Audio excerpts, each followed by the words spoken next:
عرب دنیا میں ایک اور بڑا خطرناک واقعہ رونما ہوا ہے۔ مسجد اقصی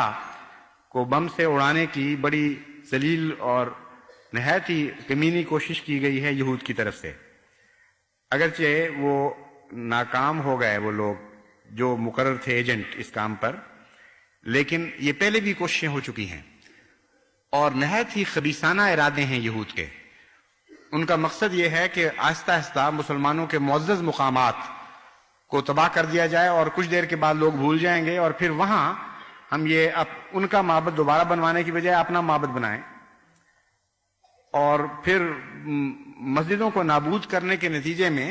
اگرچہ بظاہر مسلمان نابود نہیں ہوتے، لیکن حقیقت یہ ہے کہ شعار کا قوموں کی زندگی سے بڑا گہرا تعلق ہوتا ہے۔ جو قومیں اپنے شعار کی ذلت قبول کر لیں وہ قومیں ہلاک ہو جایا کرتی ہیں۔ آخر ایک کپڑے میں کیا بات تھی جس سے جھنڈا بنایا جاتا ہے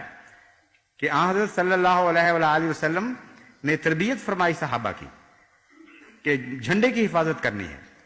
اور بظاہر ایک بے وقوف آدمی یہ کہہ سکتا ہے کہ جھنڈے کو چھوڑو پرے، جان بچانی چاہیے، لیکن بالکل برعکس آن حضرت صلی اللہ علیہ وآلہ وسلم نے تعلیم دی، اور ایک جنگ کے موقع پر جو 3 سپہ سالار آن حضور صلی اللہ علیہ وآلہ وسلم نے یک بعد دیگر مقرر فرمائے تھے، ایک زخمی ہوتا تھا وہ ایک ہاتھ سے جھنڈا دوسرے میں منتقل کر لیتا تھا، وہ کاٹا جاتا تھا تو بعض دفعہ ٹنڈے بازوؤں سے انہوں نے جھنڈوں کو لپیٹا چھاتی کے ساتھ، جب کاٹے گئے تب دوسرا آگے بڑھا اور نہیں گرنے دیا، اور یک کے بعد دیگرے تینوں جرنیل جو چوٹی کے تھے اپنے دماغ جنگی صلاحیتوں کے لحاظ سے، وہ شہید ہو گئے اور جھنڈے کو نہیں گرنے دیا۔ تو اس بات کو معمولی نہ سمجھیں، یہ شاعر اللہ کی بہت بڑی عظمت ہوتی ہے، اس لیے ساری دنیا میں مسلمانوں کو اس کے خلاف اٹھ کھڑا ہونا چاہیے، اپنے اختلافات کو بھلانا چاہیے اور اکٹھے ہو کر اس کا دفاع کرنا چاہیے۔ اگر یہود کو یہ معلوم ہو جائے کہ ساری دنیا کے مسلمان اپنے شاعر کی عظمت اور احترام اپنے دل میں اتنا رکھتے ہیں کہ بوڑھے اور بچے کٹ مریں گے لیکن شاعر کو تباہ نہیں ہونے دیں گے، تو پھر مسلمانوں کو وہ کبھی تباہ نہیں کر سکتے۔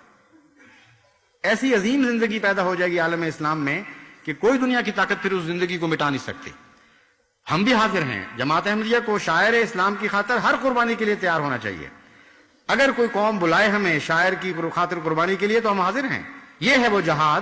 جو حقیقی جہاد ہے، جس کا قرآن کریم میں ذکر ہے، جس کی اسلام نہ صرف اجازت دیتا ہے بلکہ حکم دیتا ہے۔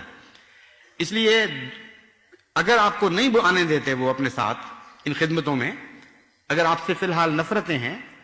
تو یہاں بیٹھے ایک جہاد شروع کر سکتے ہیں آپ، اور وہ دعا کا جہاد ہے۔ آخر جنگ بدر بھی تو اس خیمے میں جیتی گئی تھی جہاں دعائیں ہو رہی تھیں، اس میدان میں نہیں جیتی گئی تھی جہاں چند لڑائیاں تھوڑی سی لڑائی ہوئی تھی۔